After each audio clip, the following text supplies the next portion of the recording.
হামিম মন্ডল মনে করিয়ে দিই এক জঙ্গি, রানা রউফ এবং তারপরে জালে 3 আইএসআই এজেন্ট। এই 3 জনকে কোথা থেকে গ্রেফতার করা হয়েছে, ধরা হয়েছে? কোচবিহারের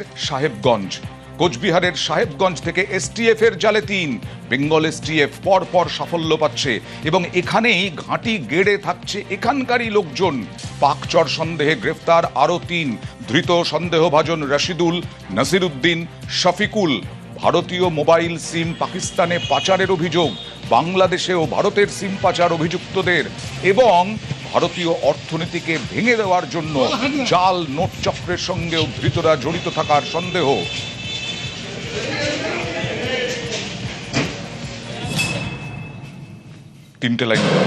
তিনটে লাইন বলো। হানি ট্র্যাপে হাতিয়ার সিম কার্ড। কিভাবে হানি ট্র্যাপে হাতিয়ার সিম কার্ড? হানি ট্র্যাপ যা জানা যাচ্ছে, হানি ট্র্যাপে হাতিয়ার সিম কার্ড পাকিস্তানে বসেই তথ্য সংগ্রহে প্রলোভন। সরাসরি চলে যাব প্রতিনিধি সঞ্জয়ের কাছে, মাফ করবেন রৌনকের কাছে। রৌনক, কিভাবে হানি ট্র্যাপে সিম কার্ড, কি কৌশল এটা?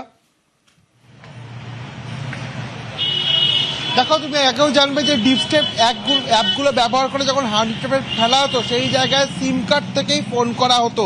এখানে উঠে এসছে স্টেপ সূত্রে আমরা জানতে পাচ্ছি যে ফোন নাম্বার থেকে এই ফোনগুলো আসতো সেই ফোন নাম্বারের গুলোই কিন্তু এই ধৃতদের কাছ থেকে রিকভার করেছে এসটিএফ এবং তার মধ্যে বেশ কিছু নাম্বার পাকিস্তানেও ব্যবহার করা হতো, অর্থাৎ পাকিস্তানেও বেশ কিছু সিম কার্ড পাঠিয়ে দেওয়া হতো। এবং এখানে যে গুরুতর অভিযোগটা আসছে যে ফোর্ট উইলিয়াম সহ দেশের বিভিন্ন আর্মি বেসে এই পাকিস্তান থেকে যারা হ্যান্ডলার বা আইএসআই কর্তারা ছিলেন, এজেন্টরা ছিলেন, তারা ফোন করত এবং ফোন করে সেনাকর্তাদের বা সেনার যারা কর্মীরা ছিলেন তাদেরকে প্রলোভন দেখানোর চেষ্টা করা হতো।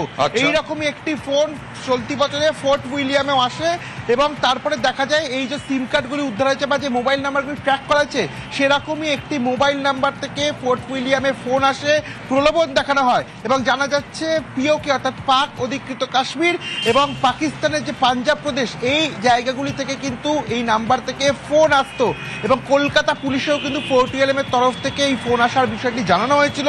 কলকাতা পুলিশের যে স্পেশাল টাস্ক ফোর্স তারাও এই বিষয়টি নিয়ে খতিয়ে দেখছিলেন। পরবর্তীতে এই নাম্বার ট্র্যাক করে দেখা যায় আদতে এই 3 অভিযুক্ত নাম্বার এটা এইরকম ভাবেই চোরা পথে ভারতীয় সিম কার্ড তারা চালান করতেন এবং তাদেরই এই সিম কার্ডগুলো নিয়ে পাকিস্তান, নেপাল বিভিন্ন জায়গা থেকে পাক আইএসআইয়ের যারা শীর্ষকর্তা বা এজেন্টরা রয়েছেন তারা কিন্তু বিভিন্ন জায়গায় এই চরবৃত্তি হানি ট্র্যাপে ফেলার মতো ঘটনা ঘটিয়ে থাকতো। মানে হাতে মারতে না পেরে কিভাবে হানি ট্র্যাপে ফাঁদে ফেলা, এইটাই দেখছেন পাকিস্তানের বিরাট চক্রান্ত। যেমন এই যে জঙ্গি যোগে জাল নোটের কারবার বলছিলাম, আইএসআই এজেন্ট রশিদুল।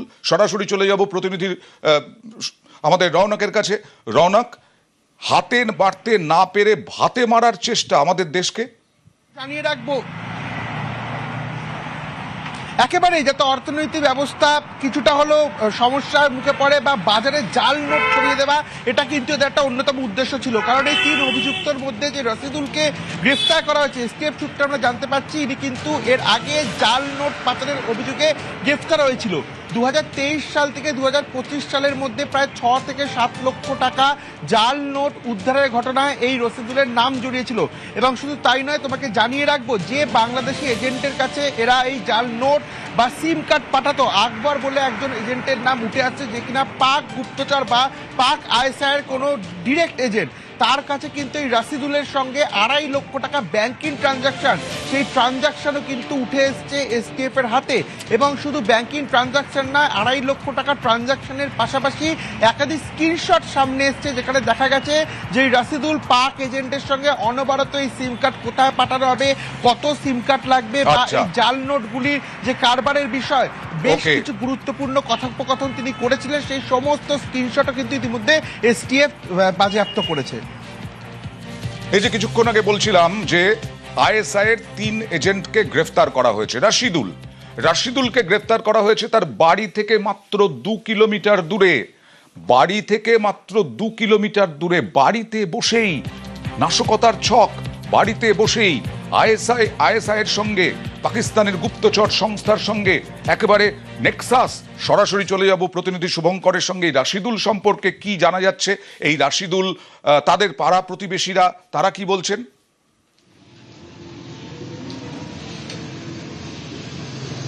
সয়নদা, তোমাকে জানিয়ে রাখি এই রাশিদুলের বাড়ি হচ্ছে একদম বাংলাদেশ সীমান্ত লাগোয়া গ্রাম সরাই থানা, এটি সাহেবগঞ্জ থানার মধ্যে পড়ে এবং ওর বাড়ি থেকে ঢিলছুড়া দূরত্বেই কিন্তু কাঁটাতার রয়েছে। এবং ওর পরিবারের যেটা দাবি যে রশিদুল হচ্ছে দীর্ঘদিন ধরেই বেঙ্গালুরু এবং দিল্লিতে রাজমিস্ত্রির কাজ করত, তবে গত 1 বছর ধরে সে এই দিনহাটার যে থরাইখানা বাংলাদেশ সীমান্ত লাগোয়া বাড়ি সেখানেই সে রয়েছে। তবে এই যে পুলিশের যে অভিযোগ বা এসটিএফের যে অভিযোগ যে তার সে একজন আইএসআই চোর, সেই দাবি কিন্তু অস্বীকার করেছে তার পরিবার। তবে এসটিএফ সূত্রে যেটা জানা গিয়েছে তার বাড়ি থেকে গতকাল তল্লাশি চালিয়ে 5টি মোবাইল বাজেয়াপ্ত করেছে। এই পরিপ্রেক্ষিতে তার পরিবারের দাবি এই মোবাইল শুধু রশিদুলের না, এই মোবাইলগুলো তার বাড়ির অন্য অন্য সদস্যদেরও রয়েছে। তবে এই যে গোটা বিষয়টি নিয়ে, সেই গোটা বিষয়টি নিয়ে কিন্তু একটি ধোঁয়াশা তৈরি হয়েছে। আরেকটা বিষয় যে রশিদুলের এসআইআর এর নাম বাদ গেছে, তার কারণটা জানা যাচ্ছে কিছু?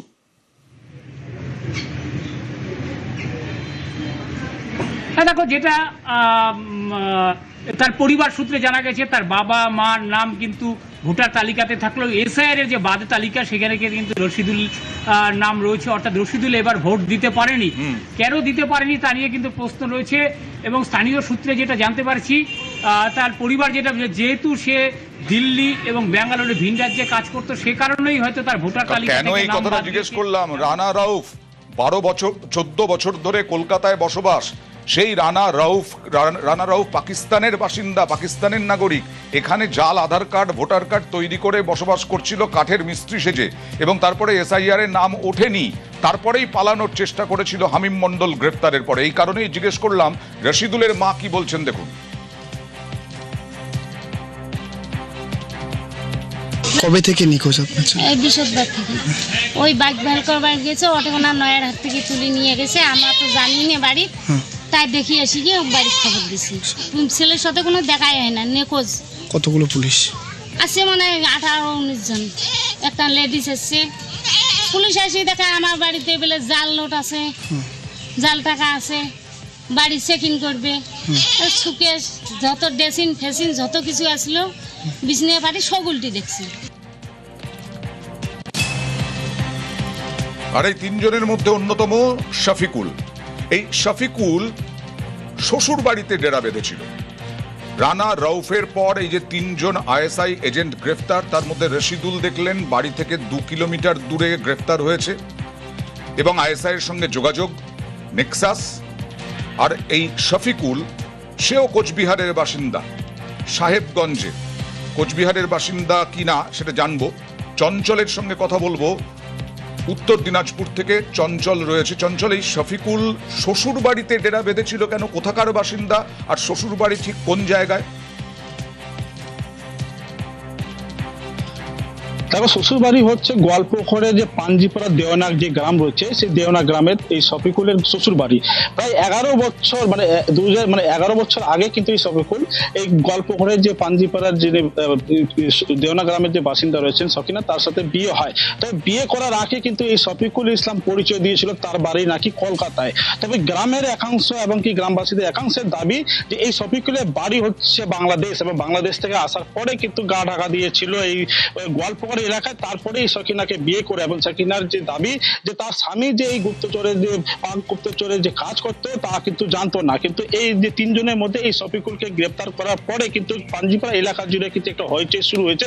যখন পাঞ্জিপাড়া এলাকায় যে শফিকুল গা ঢাকা দিয়েছিল শ্বশুর বাড়িতে, পাঞ্জিপাড়া বাজার এলাকায় ঘোরাঘুরি করতো, যাতায়াত করতো, কিন্তু তেমন কিন্তু মানুষ পাঞ্জিপাড়া এলাকার বাসিন্দা তারা কিন্তু ঠিকঠাক বুঝতে পারতো না যে এই শফিকুল আসলে কাজটা কি করতো। তবে ওর স্ত্রীর দাবি যে ফেরির কাজ করতো এবং নিজের যে পরিচয় সেটা কলকাতা বাসিন্দা হিসাবে পরিচয় দেয়। তারপরে তাকে একেবারেই চঞ্চল, আমরা গত কয়েকদিন ধরে বলে আসছি যে পাকিস্তান থেকে বা বাংলাদেশ থেকে এসে বিয়ে করে এখানেই জামাই হয়ে যাওয়া, এরকম অসমে মিয়া গ্রাম বলে একটা গ্রাম ছিল, এখানেও সেই একই অবস্থা। বাংলাদেশ থেকে এসে বিয়ে করে জামাই হয়ে শ্বশুর বাড়ি থেকে ডেরা।